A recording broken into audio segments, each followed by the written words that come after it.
या मेरे खुदाया मैं क्या करूं। कीर्ति ने रो रो के अपना बुरा हाल कर लिया है। कीर्ति मुझे संभाली नहीं जा रही।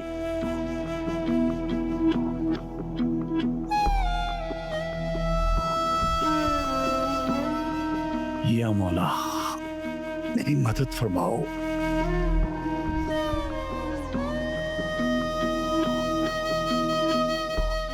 मोमिल को मैं कैसे तलाश करूं, कहां ढूंढूं उसको। अल्लाह करे कि मोमिल की लोकेशन जल्दी मिल जाए।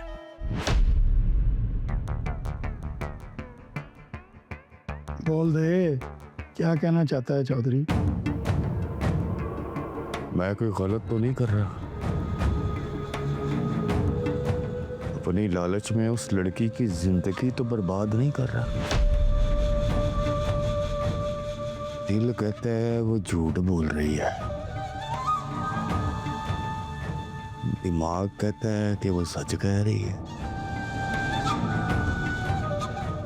अब मैं किसकी मानूं, दिल की या दिमाग की? तू बेहतर समझता है। ओए बेहतर समझता होता तो तुझसे मशवरा करता।